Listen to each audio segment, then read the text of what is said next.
Hello and welcome to OncoDaily LA Conversations. My name is Martin Harjun and I'm a medical oncologist and director of OncoDaily LA. Today I am honored to speak with Professor Martin Kast, who is a Walter A. Richter Cancer Research Chair, and he's also a director of University of Southern California's KIC Infectious Diseases Immunology and Pathogenesis PhD graduate program, and also director of Norris Comprehensive Cancer Center K-12 Cancer Education Program. Professor Kast has been a leader in cancer immunology and especially in developing therapeutic HPV vaccines and translating discoveries into clinical trials. Hi, Professor Kast. We are very happy to have you with us today. Thank you, Martin. What you did not say about my professorship is that I am a professor in immunology and immune therapeutics, gynecology and otolaryngology. And it will be clear throughout my presentation why I am in those three departments. But there is a common link to all of them, which is my research on human papillomavirus and the cancer that it causes. Oh, thank you very much. And first question, what first inspired you to pursue science and how did that lead you into cancer research? It's an interesting question because I have to go back quite a lot of years, probably more than 50 years. And at that time, I was not really interested in science. I was interested in medicine. I wanted to become a physician from when I was about 12 years old. So my whole high school career was in that light. I was going to medical school, and that was it. Interestingly, I grew up in the Netherlands. The system there is very unusual if you compare to the United States. To get into medical school, it is not based on grades. It is based on a lottery.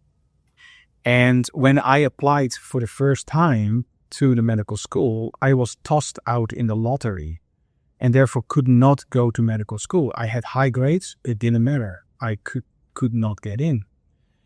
Now I had to do something else. And during high school, I liked biology. And so therefore I thought, okay, I'll study a year of biology and then apply again to medical school. So I studied a year of biology, liked it, but never had the intent to go on in that field. Applied for medical school and was tossed out for the second time. And now I am stuck because I am approaching my second year in biology and cannot go to medical school. Interestingly, the Netherlands system is that you can specialize in biology, in different topics of biology. One of the specializations is medical biology. When I did not get into medicine, I got into medical biology, finished my second year of medical biology, applied for medical school, was tossed out, and continued in medical biology education. Did my third year, applied for medical school, tossed out. Did my fourth year, applied for medical school, tossed out, and then did my fifth year. And then I was done. I was a medical biologist. And still, it wasn't what I wanted. But now I was trained in biology very intensely, and I had liked those years, especially the research part that I ended up doing. As a result, as I was not in medical school, I applied for graduate school to do my PhD. And I was selected to be able to do that. And interestingly, that was in the Department of Medicine. And so 4.5 years later, I now defended my thesis in the Department of Medicine, and I got a PhD in medicine. So I am a doctor of medicine, but not a medical doctor. But during that time, doing my PhD in medicine, I started to work in immunology, specifically immunology of viruses. The virus that I had worked on in that period is Sendai virus. That's a virus that causes pneumonia in rodents like mice. And I figured out all kind of cellular immunity topics on that for Sendai virus. And that resulted subsequently after my PhD that I started to work at the Netherlands Cancer Institute in Amsterdam, also called the Antonie van Leeuwenhoek Ziekenhuis. And so at that center, I switched to another virus. It was a human adenovirus. And human adenovirus causes pneumonia in humans, but it does not cause cancer. However, in that particular human adenovirus, there are two viral proteins. They're called E1A and E1B. And when you express those two proteins in a rodent cell, like a mouse cell, the mouse cell becomes a cancer cell.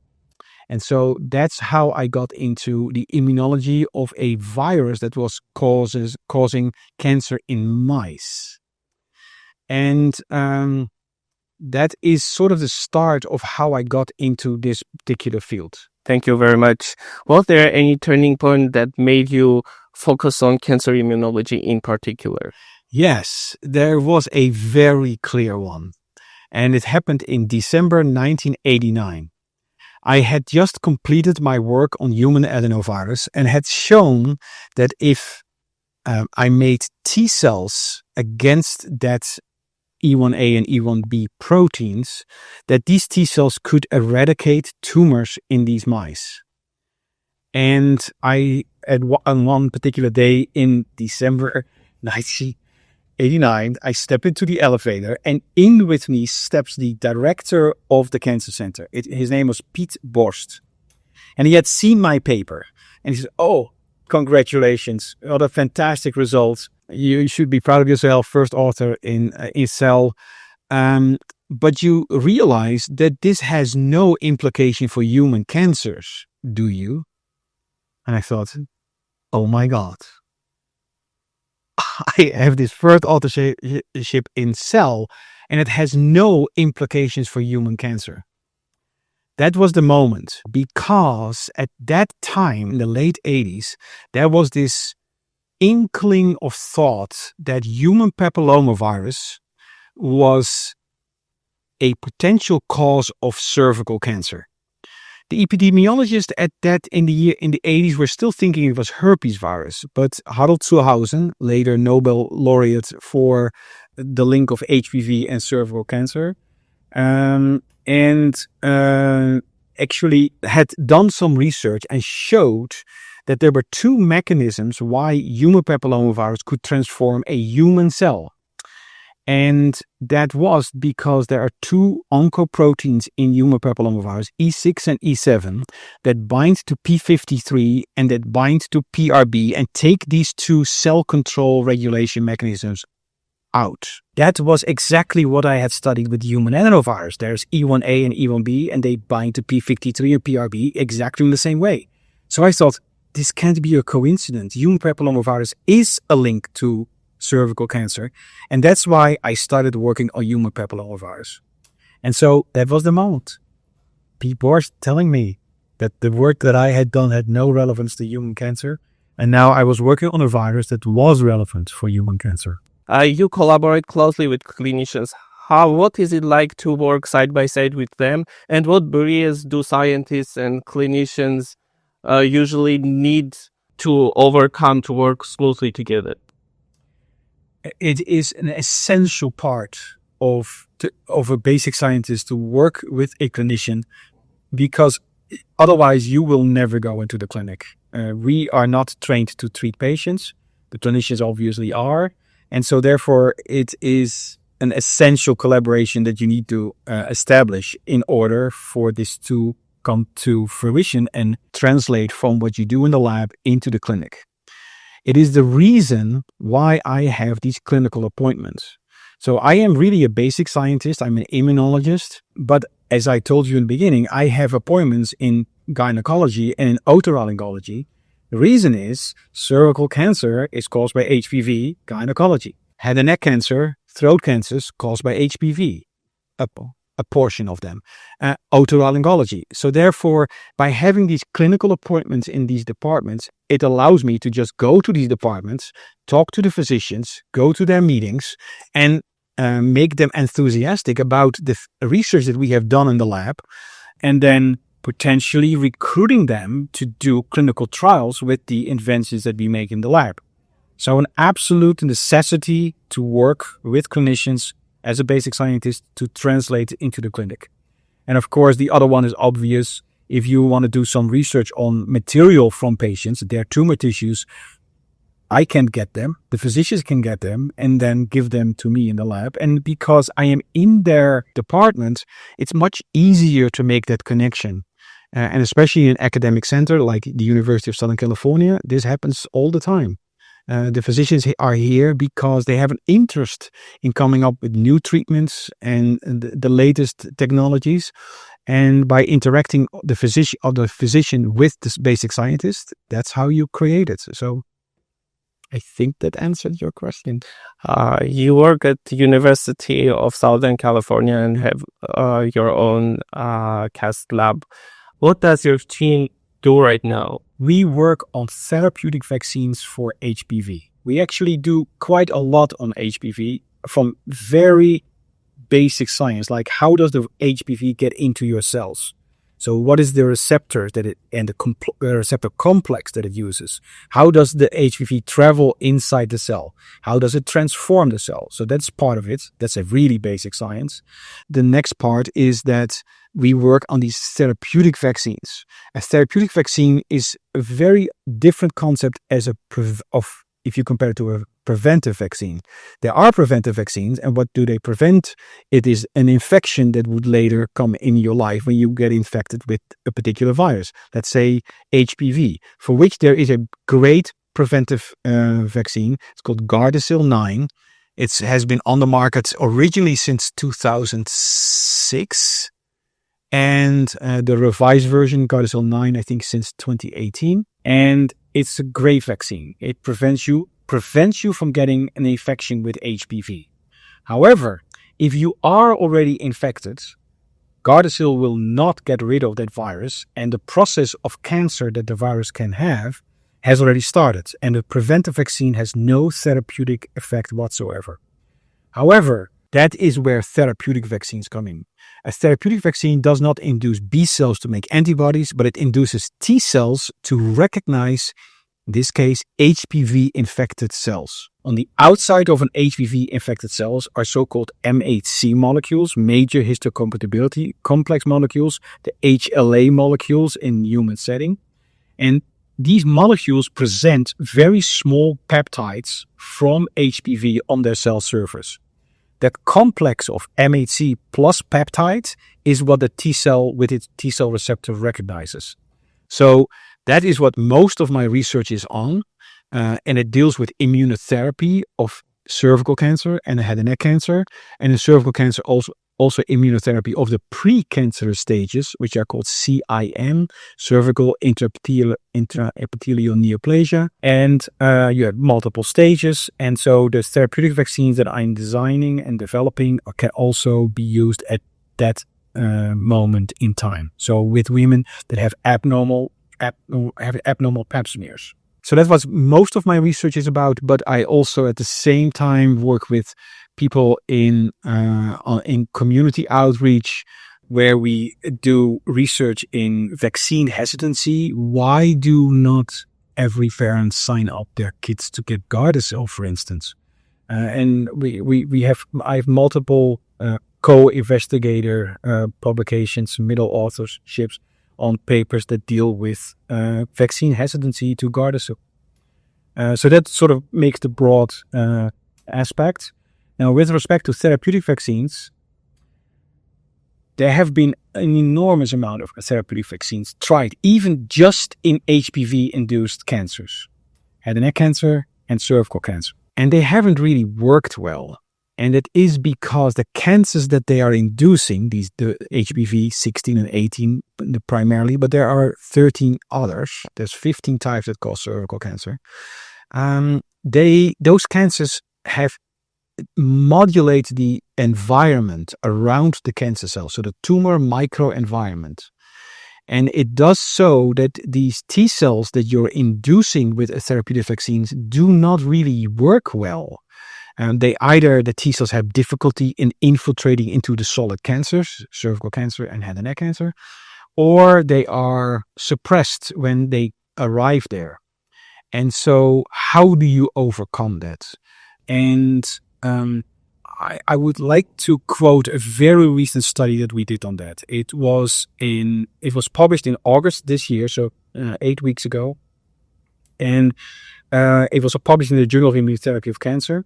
And there we demonstrated that HPV 16 E67 expressing tumor cells modulate the macrophages that are surrounding them in the tumor microenvironment. And they do that by forcing those macrophages to produce IL-23, interleukin 23. The T-cell vaccines, the therapeutic vaccines that we are using and everybody is using are upregulating, the T-cells are upregulating the IL-23 receptor. And so now they are getting into a tumor microenvironment that has a lot of IL-23, which binds to the IL-23 receptor of these activated T-cells. IL-23 suppresses the T-cells. It suppresses them in their proliferation. It suppresses the CD8 killer cells in their cytotoxic activity. And so as a result, these tumors still escape the attack by T-cells. The solution that we came up with is neutralizing antibodies against IL-23, which are on the market.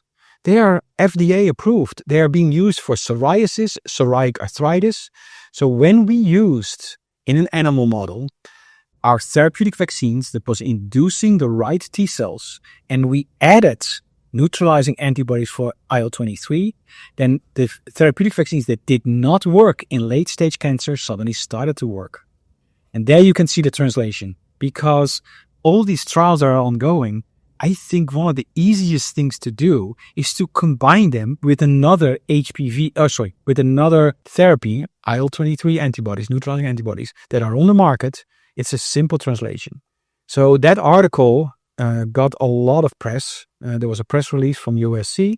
It is picked up in dozens and dozens of countries, had led to 80 stories worldwide, has over 2 million views already, and I was just at the International Papillomavirus meeting in Bangkok, Thailand, and was quoted as one of the highlights of that meeting. So it is really impactful. Thank you very much. And you also earned the award from Society of Immunotherapy of Cancer.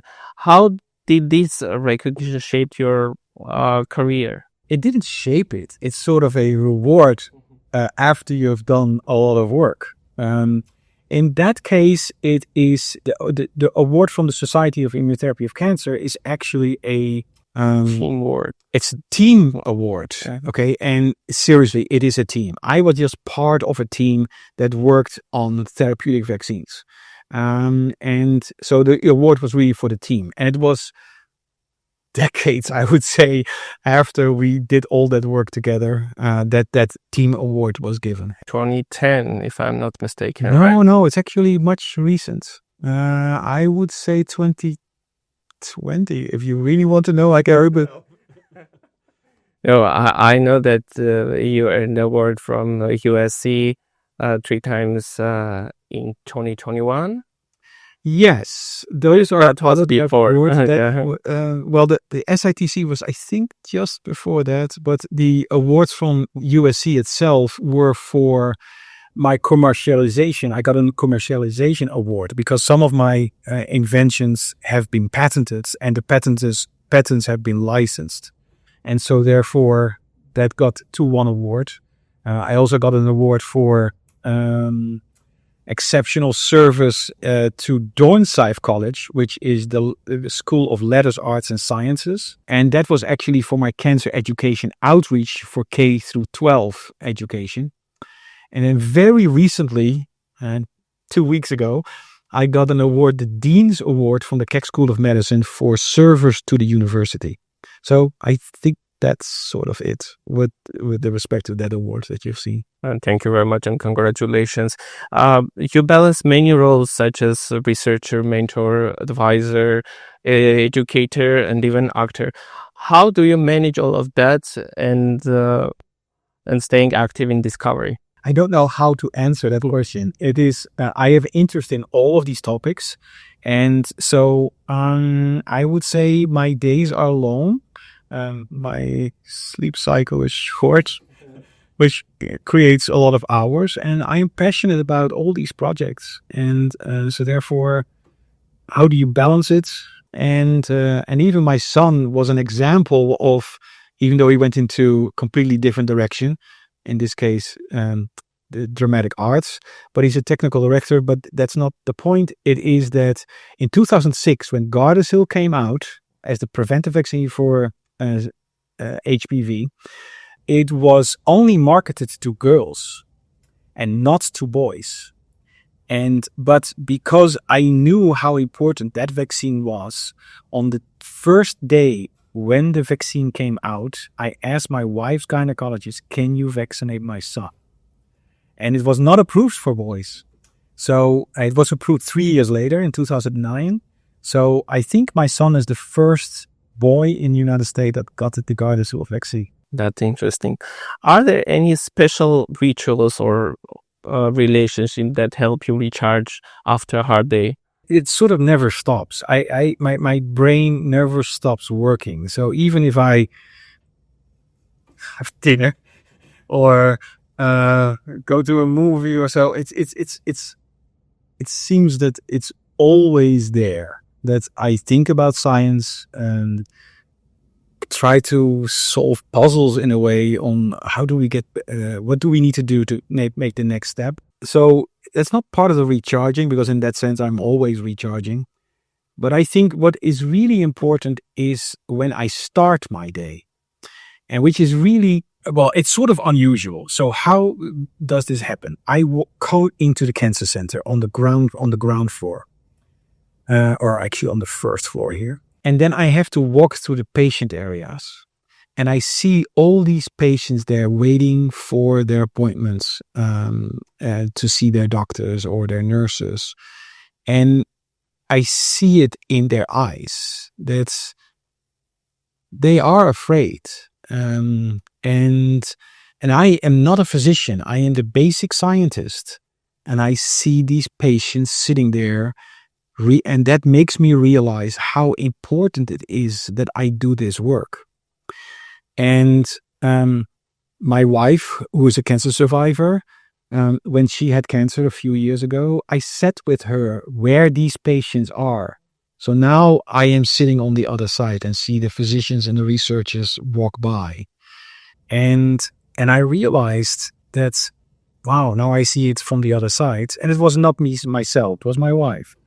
But yeah, that energizes me to work on what I do. Even though as a basic scientist, I don't see the patients. I study their disease, come up with the new treatments. And then by working together with physicians in gynecology and otolaryngology, I can translate my findings from the lab into a clinical setting. And at the time that I've been here at USC, that's now 22 years, I have run 6 clinical trials that came out of my lab and that were actually carried out here at USC. There were 5 phase 1 trials. There's even a phase 2 trial, which is still active. And I am planning with another biotech company to start another clinical trial in 2026. Okay, thank you very much. Do you have any educational project that encourage good quality of life and break the stigma around cancer? Yes, I have a very large cancer education program for elementary schools.